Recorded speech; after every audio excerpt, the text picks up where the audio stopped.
نحمده ونصلي على رسوله الكريم أما بعد فأعوذ بالله من الشيطان الرجيم بسم الله الرحمن الرحيم رب اشرح لي صدري ويسر لي أمري واحلل عقدة من لساني يفقهوا قولي رب زدني علما اللهم فقهنا في الدين آمین یا رب العالمین۔ یہ سیشن نمبر 30 ہے اور اس کا نام ہے military expeditions and change of قبلہ، ٹھیک ہے۔ لاسٹ سیشن میں ہم نے دیکھا کہ جب سعد بن معاذ رضی اللہ عنہ عمرہ کے لیے مکہ گئے تھے، اور سعد بن معاذ کون تھے؟ یہ مدینہ کے ایک قبیلے کے سردار تھے، ٹھیک ہے۔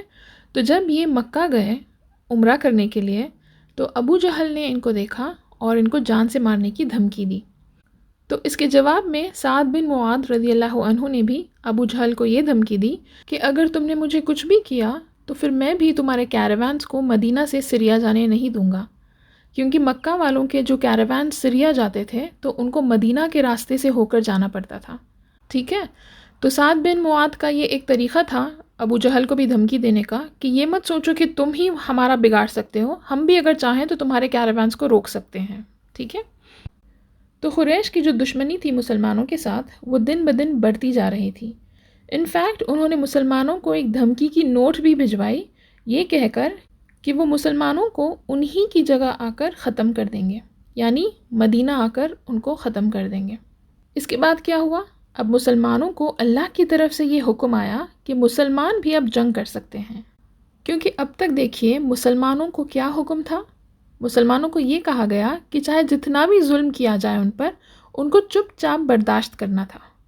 لیکن اب کیونکہ اب مسلمان کے نمبرز بڑھ رہے تھے تو اسی لیے اب اللہ نے ان کو حکم دیا کہ یہ جنگ کر سکتے ہیں۔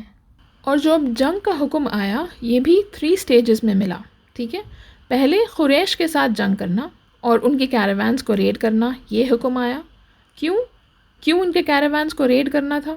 کیونکہ مکہ سے نکلنے کے باوجود، ٹھیک ہے، مدینہ آنے کے باوجود بھی قریش نے مسلمانوں کا پیچھا نہیں چھوڑا۔ کبھی وہ لوگ مسلمانوں کو ڈائریکٹ دھمکیاں دیتے تھے، یا پھر کبھی یہود کے ساتھ مل کر یا کبھی مدینہ کے مشرکون کے ساتھ مل کر ان لوگوں کو مسلمانوں کے خلاف کر رہے تھے۔ تو بیسکلی قریش جو تھے وہ مسلمانوں کے ساتھ اپنی دشمنی بڑھا رہے تھے۔ تو ان کیراوانز کو لوٹنے کا ایک ٹیکٹک یہ تھا یا ایک ریزن یہ تھا کہ قریش خبردار ہو جائیں کہ اگر وہ لوگ مسلمان کے دشمن ہو جائیں گے تو پھر ان پر بھی یہ بھاری پڑے گا۔ کیونکہ جو ان کی ٹریڈ کیراوانز مدینہ سے ہو کر جاتے، اگر ان کو روک دیا جائے تو پھر ان لوگوں کا نقصان ہوگا۔ تو اس لیے ان کو یہ ڈرانا تھا کہ اگر یہ لوگ باز نہیں آئیں گے اور یہ لوگ اگر اپنی دشمنی نہیں چھوڑیں گے تو پھر ان کا بھی نقصان ہوگا۔ اور دوسرا ریزن کیا تھا؟ کس لیے ان مسلمانوں پر مشرکون کی کیراوانز کو لوٹنا جائز کیوں کر دیا گیا؟ کیونکہ دیکھیے مسلمان جب مکہ چھوڑ کر مدینہ آئے تو وہ اپنا سارا مال بھی وہیں چھوڑ کر آ گئے تھے، رائٹ؟ تو اب یہ مال کس کا ہوا؟ کس نے اس پر قبضہ کیا؟ قریش نے۔ ان لوگوں کا گھر، ان کی پراپرٹیز، جو کچھ بھی تھا وہاں پر اب وہ قریش کا ہو گیا تھا، جس کی وجہ سے مسلمان بہت زیادہ تکلیف میں تھے، کیونکہ وہ لوگ اسلام کے لیے، اللہ کے لیے اپنا سب کچھ چھوڑ کر آ گئے تھے، رائٹ؟ اور یہ ان کے لیے ایک آزمائش تھی، ٹھیک ہے۔ لیکن اب اللہ نے ان کو یہ اجازت دے دی کہ وہ اب اپنا مال قریش سے اس طرح واپس لے سکتے ہیں، ان کے کیراوانز پر ریڈ کر کے، ٹھیک ہے۔ تو یہ تھا پہلا حکم جو جنگ کرنے کے لیے آیا تھا، ٹھیک ہے۔ وہ کیا تھا کہ قریش کے ساتھ جنگ کیا جا سکتا ہے اور ان کے کیراوانز پر ریڈ کیا جا سکتا ہے، یہ ان کے لیے جائز تھا۔ اب جنگ کا دوسرا سٹیج کیا تھا کہ جو قبیلے قریش کے ساتھ مل کر مسلمانوں کے دشمن ہو گئے ان قبیلوں کے ساتھ بھی لڑنے کی یا ان قبیلوں کے ساتھ بھی جنگ کرنے کی اجازت دے دی گئی۔ اور تیسرے سٹیج میں یہود کے ساتھ بھی جنگ کرنے کی اجازت مل گئی تھی مسلمانوں کو۔ کیونکہ یہود نے بھی مسلمانوں کے ساتھ اگریمنٹ کرنے کے باوجود بھی اس اگریمنٹ کو توڑ کر قریش سے ہاتھ ملا کر مسلمان کے دشمن بن گئے تھے، ٹھیک ہے۔ تو جنگ کرنے کا حکم مسلمانوں کو ان 3 سٹیجز میں ملا، ٹھیک ہے۔ پہلے قریش کے ساتھ، اس کے بعد پھر وہ سارے قبیلے جو قریش کے ساتھ مل کر مسلمانوں کے دشمن ہو گئے، اور پھر تیسرا یہود کے قبیلوں کے ساتھ، ٹھیک ہے۔ تو اب دیکھیے اس وقت مدینہ میں جو یہود رہتے تھے ان میں سے 3 قبیلے ایسے تھے جو بہت ہی فیمس تھے، اور ان کے نام کیا تھے؟ بنو قینقاع، بنو نذیر اور بنو قریظہ، ٹھیک ہے۔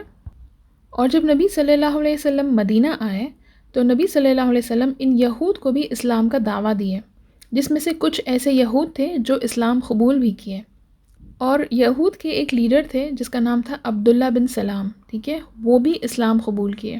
انفیکٹ عبداللہ بن سلام نے یہ بھی کہا ہے کہ جب نبی صلی اللہ علیہ وسلم مدینہ آئے اور جب سب لوگ ان کو دیکھنے کے لیے اپنے گھر سے باہر نکلے تو عبداللہ بن سلام بھی نبی صلی اللہ علیہ وسلم کو دیکھنے اپنے گھر سے باہر آئے، اور انہوں نے کہا کہ میں نے جب پہلی بار محمد صلی اللہ علیہ وسلم کو دیکھا تو مجھے لگا کہ ان کا چہرہ کوئی جھوٹے انسان کا نہیں ہو سکتا۔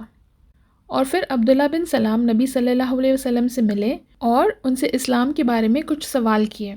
تو دیکھیے عبداللہ بن سلام جو تھے وہ بہت ہی نالجبل تھے، ان کے پاس کافی علم تھا، اور یاد ہے نا کہ یہود کے پاس تورات آئی تھی، تو یہ جو پرانے لوگ تھے ان کے پاس کافی علم تھا، ان لوگوں کو کافی کچھ پتہ تھا۔ انفیکٹ تورات اور انجیل میں ان لوگوں کو یہ کلیئرلی بتایا گیا تھا کہ نبی صلی اللہ علیہ وسلم جو اللہ کے آخری رسول ہیں وہ آنے والے ہیں۔ تو ایسا نہیں کہ ان کو نہیں معلوم تھا کہ اللہ کے آخری رسول آنے والے ہیں، ان کو بالکل پتہ تھا۔ اللہ نے بھی قرآن میں اس کا ذکر کیا ہے کہ یہ لوگ نبی صلی اللہ علیہ وسلم کو ایسا پہچانتے ہیں جیسے اپنے بچوں کو پہچانتے ہیں، یعنی اتنے اچھے طریقے سے، اتنا قریب سے یہ لوگ نبی صلی اللہ علیہ وسلم کو پہچانتے تھے۔ اس کے باوجود بھی یہ لوگ ان پر ایمان نہیں لائے، یہ لوگ ایروگنس میں آ گئے تھے، ان کو بہت فخر تھا اپنے آپ پر، یہ ہمیشہ اپنے آپ کو یہ سوچتے تھے کہ یہ لوگ اللہ کی نظر میں سب سے اوپر ہیں، یہ سب سے سپیریئر ہے، ٹھیک ہے، اور ان سے زیادہ سپیریئر اور کوئی نہیں ہے۔ تو اسی لیے جب نبی صلی اللہ علیہ وسلم کو اتنی امپورٹنس ملی، یہ کہا گیا کہ یہ اللہ کے سب سے آخری رسول ہے، تو اس لیے ان کو غصہ آیا کہ ان سے زیادہ سپیریورٹی ان کی کیسے ہو سکتی ہے، اللہ نے تو ان کو سب سے سپیریئر کیا ہے، اللہ نے تو سب سے زیادہ فضیلت ان کو دی ہے، یہ ایسا سوچتے تھے، اور اس لیے یہ لوگ ایروگنس میں آ گئے تھے، ٹھیک ہے۔ اب دیکھیے جب نبی صلی اللہ علیہ وسلم مدینہ آئے تھے اور جب یہود کے ساتھ ان کا اگریمنٹ ہوا تھا، تو وہ اگریمنٹ کیا تھا؟ اس سے بھی پہلے کہ یہ اگریمنٹ کیوں ہوا تھا؟ تو یہ اگریمنٹ اسی لیے ہوا تھا تاکہ یہود اور مسلمان دونوں مل کر مدینہ میں رہ سکیں، رائٹ؟ جب نبی صلی اللہ علیہ وسلم مدینہ آئے تو وہ چاہتے تھے کہ سب ایک دوسرے کے ساتھ امن سے رہیں، اسی لیے تو یہود سے یہ کہا گیا کہ اگر تم لوگ اسلام پر نہیں آنا چاہتے تو تم اپنا مذہب فالو کر سکتے ہو، تم اپنے لاز بناؤ اور تم ان پر عمل کرو، تم کو جیسا رہنا ہے ویسے رہو۔ بیسیکلی یہود کو یہ انڈیپینڈنس دی گئی تھی، یہ فریڈم دیا گیا تھا کہ وہ لوگ اپنی مرضی سے اپنے نیشن، اپنی کمیونٹی بنا کے رہ سکتے تھے مدینہ میں، ان پر اسلام فورس نہیں کیا گیا تھا، اور نہ ہی ان مشرکون پہ جو بعد میں ہپوکریٹس بن گئے تھے، جو بعد میں منافقون بن گئے تھے اور مسلمانوں کے دشمن بن گئے تھے۔ لیکن لوگ کیا کہتے ہیں؟ لوگ یہ کہتے ہیں کہ اسلام جو ہے وہ تلوار کی نوک پر آیا ہے، نبی صلی اللہ علیہ وسلم کو جنگ کرنے کا شوق تھا، نبی صلی اللہ علیہ وسلم اور مسلمان سب کے ساتھ جنگ کر کے جیتے اور اس طرح اسلام آگے بڑھا، لیکن یہ جھوٹ ہے، یہ غلط ہے۔ نبی صلی اللہ علیہ وسلم نہ قریش سے، نہ یہود سے، نہ مدینہ کے مشرکون سے جنگ کرنا چاہتے تھے، ان کا بس یہ کہنا تھا کہ تم لوگ اپنی جگہ رہو اور ہم کو اپنی جگہ رہنے دو۔ لیکن ان لوگوں نے کیا کیا؟ ان لوگوں نے مسلمانوں کا پیچھا نہیں چھوڑا، انفیکٹ ان کی حرکتوں سے یہ لوگ مسلمانوں کو مجبور کر دیے تھے کہ وہ لوگ اپنے ہتھیار اٹھائیں، کیونکہ مدینہ میں بھی ان کا جینا مشکل ہو گیا تھا۔ راتوں میں وہ لوگ سوتے نہیں تھے یہ ڈر سے کہ کون ان پر حملہ کر دیں، اور دشمنوں کا ڈر ان کو مدینہ کے باہر سے ہی نہیں تھا، مدینہ کے اندر بھی تو ان کے دشمن موجود تھے۔ تو اسی لیے اب مسلمانوں کو جب جنگ کی اجازت مل گئی تو اس کے بعد کیا ہوا؟ نبی صلی اللہ علیہ وسلم نے اب ملٹری گروپس بنائے، ٹھیک ہے، اور لوگوں کو جنگ کے لیے ٹرین کیے۔ یہ جو گروپس بنائے گئے ان کو کیا کہا گیا؟ سریہ۔ اور ان گروپس کا کیا کام تھا؟ سب سے پہلے تو مدینہ کے باہر جا کر پہرے داری دیں، ٹھیک ہے، راؤنڈز لگائیں، چیک کریں پرو ایکٹیولی کہ کہیں دشمنوں سے کوئی خطرہ تو نہیں ہے، اور جیسے ہی کوئی خطرہ دکھے تو پھر ان کا کام تھا کہ مسلمانوں کو الرٹ کر دیں۔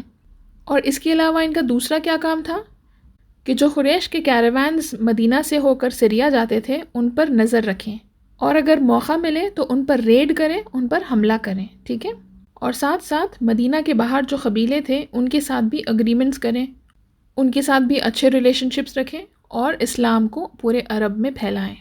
تو دیکھیے بیسکلی جب ہجرہ کر کے مسلمان مدینہ آئے تو پہلے 6 مہینے یہ لوگ سیٹل ہو رہے تھے، ٹھیک ہے، مشرکون کے ساتھ اور یہود کے ساتھ ان کے پیکٹس بنے، ان کے اگریمنٹس بنے. لیکن جیسے جیسے وقت گزر رہا تھا، قریش جو تھے وہ مدینہ کے مشرکون اور یہود کو اپنی طرف کر لیے تاکہ وہ لوگ ان سے ہاتھ ملا کر مسلمانوں کے دشمن ہو جائیں. اور ویسا ہی ہوا، یہود اور مشرکون دونوں مسلمان کے دشمن بن گئے تھے. تو نبی صلی اللہ علیہ وسلم ربیع الاول میں مدینہ آئے، رائٹ؟ تو اب اس کے 6 مہینے بعد یعنی رمضان میں مدینہ سے پہلا ملٹری گروپ نکلا، اور نبی صلی اللہ علیہ وسلم نے اس گروپ کے لیڈر حمزہ رضی اللہ عنہ کو بنایا. ٹھیک ہے، ان کو چنا گیا. اور یہ گروپ کتنے لوگوں کا تھا؟ 30 مہاجرین کا تھا. 30 لوگ تھے جو مکہ کے مسلمان تھے. ٹھیک ہے، تو اب ان کا گروپ بنا اور حمزہ رضی اللہ عنہ ان کو لے کر ریڈ سی کے پاس گئے، اور وہاں ان کا سامنا قریش کے کیروان سے ہوا جو ابو جہل کا تھا. ٹھیک ہے، اور اب مسلمانوں میں اور قریش کے مشرکون میں ہاتھا پائی ہوئی. کہا گیا ہے کہ کچھ جھگڑا ہوا، لیکن پھر کسی نے بیچ میں آ کر ان کے جھگڑے کو روک دیا اور یہ لڑائی آگے نہیں بڑھی، وہیں ختم ہو گئی. اب کچھ مہینے بعد نبی صلی اللہ علیہ وسلم نے دوسرے گروپ کو بھیجا جو 60 مہاجرین کا تھا، یعنی 60 لوگ تھے اس میں، اور ان کے لیڈر کون تھے؟ ابو عبیدہ بن حارث. اور یہ لوگ گئے ایک جگہ جس کا نام تھا بطن ربی. ٹھیک ہے، تو اب یہ لوگ جب وہاں گئے تو ان کا سامنا ہوا ابو سفیان کے ساتھ. ابو سفیان جو مکہ سے تھے، اور ان کے ساتھ 200 لوگ تھے جو مکہ کے مشرکین تھے. تو کہا گیا ہے کہ جب یہ لوگ ایک دوسرے کے سامنے آئے تو ایک دوسرے پر تیر چلائے، لیکن بات وہیں ختم ہو گئی، کوئی جنگ آگے نہیں بڑھی. ٹھیک ہے، اب اس کے بعد کیا ہوا؟ سعد بن ابی وقاص رضی اللہ عنہ کو الخرار بھیجا گیا. ٹھیک ہے، وہ بھی ایک جگہ کا نام ہے جہاں یہ 20 مہاجرین کے ساتھ گئے، اور یہ لوگ بنا کوئی جنگ کیے واپس آ گئے، ان کو جنگ کرنے کا موقع نہیں ملا. اور پھر دوسرے سال میں یعنی صفر کے مہینے میں پہلی بار نبی صلی اللہ علیہ وسلم بھی 70 مہاجرین کے ساتھ، یعنی 70 لوگ جو مسلمان تھے مکہ کے، ان کے ساتھ ابوا یا ودن، یہ جگہ کا نام تھا، اس جگہ پر گئے، اور ان کو بھی کوئی دشمن نہیں دکھائی دیا تو یہ لوگ بھی واپس آ گئے. اور پھر 2 ہجرہ کے ربیع الاول کے مہینے میں خز بن جابر الفہری، یہ مکہ کے مشرک تھے، اور یہ اپنے کچھ ساتھیوں کے ساتھ، کچھ مشرکوں کے ساتھ مل کر مدینہ میں گھس گئے اور مسلمانوں کے جو چرواہے تھے ان پر حملہ کیے، اور ان کے ساتھ ساتھ ان کے جانوروں کو لوٹ کر لے گئے. اور جب نبی صلی اللہ علیہ وسلم کو یہ بات معلوم ہوئی تو انہوں نے 70 مہاجرین کو خز بن جابر الفہری کے پیچھے بھیجا، لیکن یہ لوگ ان کو پکڑ نہیں سکے جب تک یہ لوگ آگے نکل گئے تھے اور وہ لوگ بھاگ گئے. ٹھیک ہے، اور پھر نبی صلی اللہ علیہ وسلم 2nd ایئر آف ہجرہ کے جمادی الاول یا جمادی الثانی کے مہینے میں اراؤنڈ 150 سے 200 لوگوں کو لے کر، مہاجرین کو لے کر ذوالعاشرہ پہنچے. اب یہ یہاں کیوں گئے؟ کیونکہ ان کو یہ خبر ملی تھی کہ قریش کا ایک بہت بڑا کیروان ہے جو مکہ سے سریا جا رہا ہے، تو مدینہ سے ہوتے ہوئے جائے گا یہ، رائٹ؟ تو اس پر حملہ کرنے کے لیے یہ لوگ پلان کر رہے تھے. تو اب یہ سب مل کر وہاں پر گئے، لیکن جب یہ وہاں گئے تو ان کو پتہ چلا کہ وہ جو کیروان تھا وہ آلریڈی اس جگہ سے پار کر گیا تھا، یعنی اس جگہ سے آگے نکل گیا تھا، اور یہ کیروان بہت زیادہ بڑا تھا. ٹھیک ہے، یعنی بہت سارا مال تھا مکہ کا اس کیروان میں. کہا گیا ہے کہ مکہ کے آلموسٹ ہر گھر سے اس میں انویسٹمنٹ کیا گیا تھا. تو یہ مشرکون کا اب تک کا سب سے بڑا کیروان تھا. اور یہ بھی کہا گیا ہے کہ اس کیروان میں جو مکہ کے مسلمان تھے جو اپنا مال مکہ میں ہی چھوڑ کر آ گئے تھے، ان کا بھی کافی سارا مال تھا جو قریش قبضہ کر لیے تھے، اور یہ اب سریا لے جا کر بیچ رہے تھے. تو جیسے ہی مسلمانوں کو اور نبی صلی اللہ علیہ وسلم کو اس بات کا پتہ چلا، یہ لوگ سب نکلے تاکہ ان پر ریڈ کر سکیں. لیکن کیا ہوا، جب تک یہ لوگ پہنچے تو وہ کیروان وہاں سے آگے بڑھ چکا تھا سریا کی طرف. تو بیسکلی یہ لوگ اب ان پر حملہ نہیں کر سکے. لیکن اس انسیڈنٹ کو غزوہ بدر اولا کہا گیا، یعنی فرسٹ بیٹل آف بدر کہا گیا. کیوں؟ کیونکہ یہی کیروان جب سریا سے واپس مکہ جا رہا تھا تو اس کو ریڈ کرنے کی چکر میں جنگ بدر شروع ہوئی. ٹھیک ہے، تو اب یہ لوگ انتظار میں تھے کہ کب یہ کیروان سریا جا کر وہ سارا مال بیچ کر پیسے لے کر آئے گا، اور جب وہ واپس آئے گا تب ان پر حملہ کیا جائے گا. اب مین وائل کیا ہوا، اسی سال کے رجب کے مہینے میں نبی صلی اللہ علیہ وسلم عبداللہ بن جش کو 12 مہاجرین کے ساتھ نخلہ بھیجے. ٹھیک ہے، یہ جگہ طائف اور مکہ کے بیچ تھی. اور کس لیے بھیجے؟ تاکہ یہ لوگ قریش کے کیروان کے بارے میں انفارمیشن حاصل کر سکیں.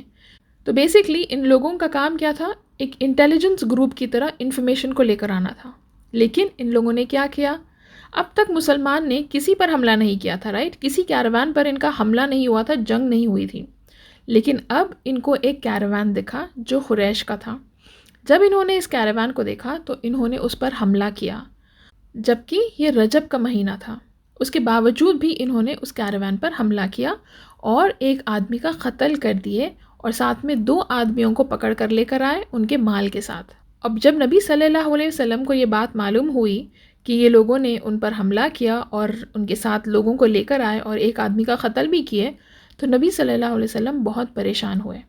کیونکہ دیکھیے، سب سے پہلے تو ان کو یہ حکم نہیں تھا کہ وہ لوگ جا کر ریڈ کریں یا کسی کا قتل کریں، ان کو صرف انفارمیشن حاصل کرنے کے لیے بھیجا گیا تھا.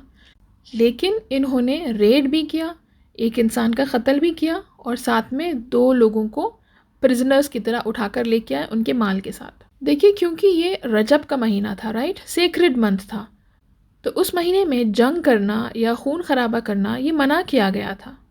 تو اس لیے نبی صلی اللہ علیہ وسلم پریشان تھے. اب انہوں نے کیا کیا؟ وہ آدمی جس کا قتل ہوا تھا اس کے گھر والوں کو بلڈ منی دیے، اور جو 2 لوگ جو پرزنرز بن کے آئے تھے ان کو اور ان کے مال کو واپس بھیج دیے. ٹھیک ہے؟ لیکن جب یہ بات قریش کو پتہ چلی تو بہت ہنگامہ ہوا، کیونکہ وہ لوگ اسی انتظار میں تھے، رائٹ؟ کہ کب ان کو ایسا موقع ملے گا جس سے وہ نبی صلی اللہ علیہ وسلم کو اور مسلمانوں کو برا بتائیں.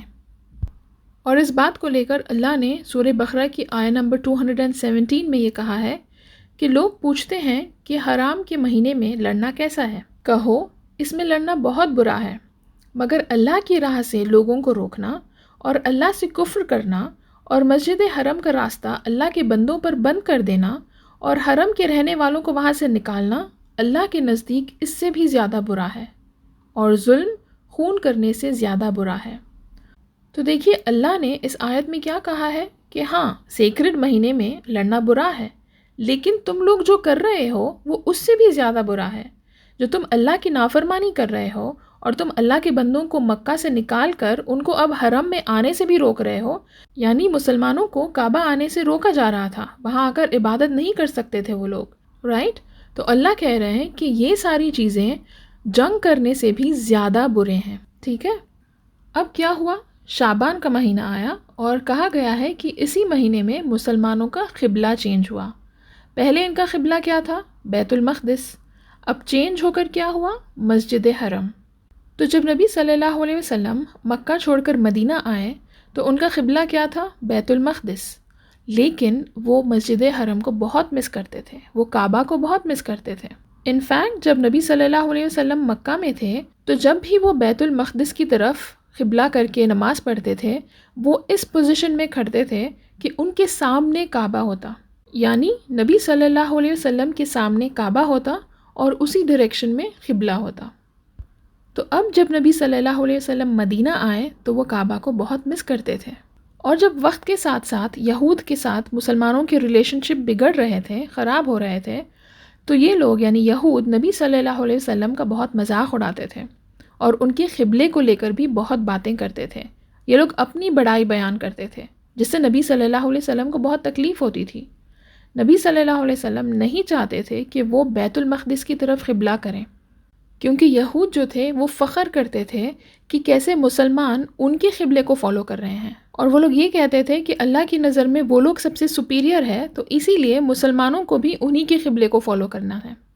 تو نبی صلی اللہ علیہ وسلم کو یہ سب باتیں سن کر بہت تکلیف ہوتی تھی، لیکن وہ چپ چاپ صبر کرتے رہے اور اللہ سے دعا کرتے رہے کہ اللہ ان کے قبلے کو بدل دیں. وہ ہر بار اپنا چہرہ آسمان کی طرف کرتے اور دل ہی دل میں اللہ سے دعا کرتے.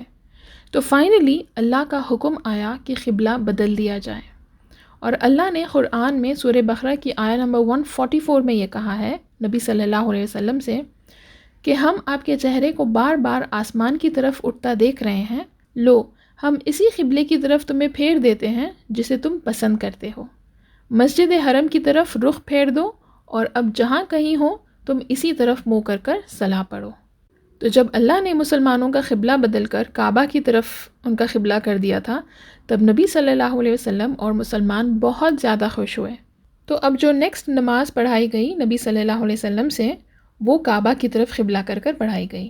اس کے بعد نبی صلی اللہ علیہ وسلم نے لوگوں سے کہا کہ مدینہ کے باہر جاؤ اور سارے مسلمانوں کو یہ نیوز بتا دو کہ قبلہ بدل دیا گیا۔ تو کسی نے جا کر دوسروں کو یہ کہا کہ قبلہ بدل دیا گیا اور اب کعبہ کی طرف اپنا منہ کر کے نماز پڑھا جائے۔ تو کہا گیا ہے کہ بنو سلمہ کے جو لوگ تھے وہ نماز کے بیچ میں تھے، اور جب انہوں نے یہ بات سنی تو ان کے جو امام تھے جو ان کو نماز پڑھا رہے تھے، انہوں نے بیچ نماز میں اپنے قبلے کو بدل دیا، یعنی وہ جو بیت المقدس کی طرف اپنا منہ کر کے نماز پڑھ رہے تھے وہ اپوزٹ ڈائریکشن میں آئے اور کعبہ کی طرف اپنا منہ کر کے نماز پڑھے۔ اور اسی مسجد کو مسجد قبلتین کہا گیا ہے، کیونکہ اس میں ایسی نماز ہوئی جو آدھی نماز بیت المقدس کی طرف قبلہ کر کے ہوئی اور آدھی کعبہ کی طرف کر کے ہوئی، ٹھیک ہے۔ اب جب قبلہ بدلا گیا تو یہود کو بہت غصہ آیا، کیونکہ مسلمان پہلے ان کے قبلے پر تھے، رائٹ، جس سے وہ لوگ اپنے آپ کو بہت بڑا سمجھتے تھے۔ ان کو لگتا تھا کہ وہ لوگ اللہ کے چوزن ہیں، رائٹ، سب سے زیادہ ان پر فضیلت دی گئی ہے۔ تو اب جب یہ قبلہ بدلا تو ان کو بہت غصہ آیا، اور یہ لوگ مل کر نبی صلی اللہ علیہ وسلم کا مذاق اڑاتے تھے یہ کہہ کر کہ یہ کیسا رسول ہے جو اپنے قبلے کو بدلتا رہتا ہے۔ تو دیکھیے ان کے لیے یہ لیسن تھا، اور اس کے بارے میں اللہ نے قرآن میں بھی کہا ہے کہ چاہے مشرق ہو یا مغرب سب اللہ ہی کا ہے، رائٹ۔ اور یہاں قریش کے لیے بھی کیا لیسن تھا کہ نبی صلی اللہ علیہ وسلم مکہ سے نکلنے کے بعد بھی وہ کعبہ کو اتنی عزت دیتے تھے، ان کے دل میں کعبہ کے لیے اتنی محبت تھی کہ وہ اسی پر اپنا فوکس لگا کر عبادت کرتے تھے، اور اللہ مشرکون کو یہ بتانا چاہتے تھے کہ وہ لوگ کعبہ کے کسٹوڈینز یعنی کعبہ کے رکھوالے رہنے کے لائق نہیں ہیں۔ خیر، تو اب قبلہ چینج ہوا شعبان میں، اور اس کے اگلے مہینے میں یعنی رمضان میں کیا ہوا، وہ جو کیروان مکہ سے سریا جا رہا تھا، ابو سفیان کا جو تھا، جو نبی صلی اللہ علیہ وسلم اپنے ساتھیوں کو لے کر ریڈ کرنے کے لیے نکلے، لیکن وہ جب تک وہاں گئے یہ کیروان آگے گزر چکا تھا۔ اب یہ کیروان واپس مکہ آ رہا تھا خوب سارے پروفٹس لے کر، خوب سارا پیسہ لے کر۔ تو نبی صلی اللہ علیہ وسلم نے 2 لوگوں کو ہورا بھیجا، ٹھیک ہے، جو سریا کے قریب ہے، یہ دیکھنے کے لیے کہ یہ کیروان کب واپس ہوگا۔ اور جیسے ہی نبی صلی اللہ علیہ وسلم کو یہ نیوز ملی کہ یہ کیروان واپس ہو رہا ہے، تو انہوں نے اراؤنڈ 313 یا 317 لوگوں کو لے کر، ان کے ساتھ 2 گھوڑے اور 70 اونٹ لے کر بدر کی طرف نکلے۔ کیوں؟ تاکہ اب واپسی میں وہ لوگ اس کیروان پر ریڈ کر سکیں۔ اب دوسری طرف کیا ہوا، ابو سفیان کو پہلے سے ہی ڈر تھا کہ مسلمان ان پر ریڈ کریں گے، کیونکہ جاتے وقت تو یہ بچ گئے، لیکن اب واپسی میں کیسے بچیں گے۔ تو ابو سفیان نے اپنے کچھ لوگوں کو آگے بھیجا تاکہ وہ جا کر یہ چیک کر سکیں کہ کیا مدینہ کے مسلمان ابھی بھی اس کیروان کے انتظار میں ہیں۔ اور جب ابو سفیان کو یہ پتہ چل گیا کہ مسلمان ابھی بھی ان کا انتظار کر رہے تھے، تو اس نے فوراً ڈیسیشن لیا اور اپنا راؤٹ چینج کر دیا، اس نے اپنا راستہ بدل لیا، وہ ایک لانگ راؤٹ لے رہا تھا اب۔ اور مین وائل اس نے کیا کیا، مکہ والوں کو یہ خبر پہنچا دی کہ اس کو مدد کی ضرورت ہے، اور مدینہ کے مسلمان اس کیروان کو ریڈ کرنا چاہتے ہیں، اس کو لوٹنا چاہتے ہیں۔ تو ابو سفیان کا ایک آدمی مکہ گیا اور سب کو چلا کر یہ اعلان کیا کہ مسلمان ان کا مال لوٹنے والے ہیں اور ابو سفیان کو ان کی مدد کی ضرورت ہے۔ کیونکہ دیکھیے ہم نے کہا تھا نا کہ یہ بہت بڑا کیروان تھا جس میں مکہ کے کافی لوگوں کا انویسٹمنٹ تھا، تو اگر اس کیروان کو کچھ بھی ہوتا تو مکہ والوں کا بہت بڑا نقصان ہوتا۔ جیسے ہی لوگوں نے یہ سنا، مکہ کے ہر گھر سے لوگ تیار ہو گئے اور دیکھتے دیکھتے 1300 لوگ جمع ہو گئے۔ اب یہ لوگ جا کر مسلمانوں سے لڑ کر اپنے مال کی حفاظت کرنا چاہتے تھے۔ تو کہا گیا ہے کہ مکہ کے ہر گھر سے ایک نہ ایک انسان تو اس گروپ میں شامل تھا، ایکسیپٹ ابو لہب، وہ نہیں آ پایا کیونکہ کہا گیا ہے کہ وہ بیمار تھا، تو اس نے اپنے بدلے کسی کو بھیج دیا۔ تو اب مکہ سے کتنے لوگ جمع ہوئے؟ 1300 لوگ، رائٹ، 1300 لوگ مکہ سے جمع ہوئے، اور مدینہ کے مسلمان کتنے تھے جو وہ گروپ نکلا تھا؟ وہ لوگ میکس ٹو میکس 317 لوگ تھے، رائٹ۔ تو ایک طرف مکہ والوں کی تیاری چل رہی تھی، دوسری طرف مدینہ والوں کی تیاری چل رہی تھی۔ تو ہم انشاءاللہ نیکسٹ سیشن میں دیکھیں گے کہ یہ جنگ بدر میں ہوا کیا تھا، ٹھیک ہے۔ اس سیشن کو ہم یہیں روکتے ہیں اور انشاءاللہ نیکسٹ سیشن میں ہم آگے جانیں گے۔ سبحانک اللہم و بحمدک، اشہد ان لا الہ الا انت، استغفرک و اتوب الیک۔ السلام علیکم ورحمۃ اللہ وبرکاتہ۔